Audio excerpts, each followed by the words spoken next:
వరంగల్ జిల్లా నర్సంపేట పట్టణంలో పోలీసుల ఆధ్వర్యంలో rapid action force main road వెంబడి కవాతు నిర్వహించారు. పట్టణంలో మరియు చుట్టుపక్కల గ్రామాల్లో ఎటువంటి అవాంఛనీయ సంఘటనలు జరిగినా, శాంతి భద్రతలకు ఆటంకం కలిగినా డైల్ 100కు ఫోన్ చేస్తే వెంటనే అక్కడికి ర్యాపిడ్ యాక్షన్ ఫోర్స్ చేరుకొని శాంతి భద్రతను కాపాడుతుందని పోలీసు వారు తెలిపారు.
నర్సంపేట పట్టణంలో ర్యాపిడ్ యాక్షన్ ఫోర్స్ మరియు సివిల్ పోలీస్ ఆధ్వర్యంలో పట్టణంలో కవాతు నిర్వహించడం జరిగింది.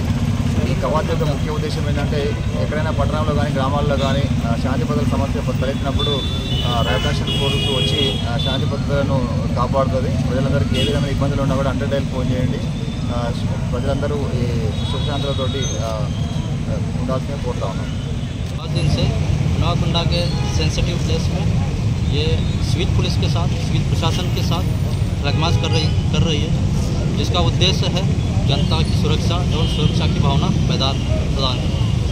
साथ ही समय यहाँ का ज़रूरी डाटा कलेक्शन करना, जो कि ज़रूरत पड़ने पर हमें काम आ सके। साथ जो सिंदूर ऑपरेशन हुआ है, इसके द्वारा ये संदेश देना चाहते हैं कि देश विरोधी जो भी गतिविधियाँ हैं उसका मुँह तोड़ जवाब देंगे। इस 7 दिन के चले अभियान में हमें सिविल प्रशासन और पुलिस का बहुत ही अच्छा सहयोग मिला और उम्मीद करते हैं भविष्य में मिलेगी। जय हिंद। మరిన్ని అప్డేట్స్ కోసం మా ఛానల్ని సబ్స్క్రైబ్ చేయండి.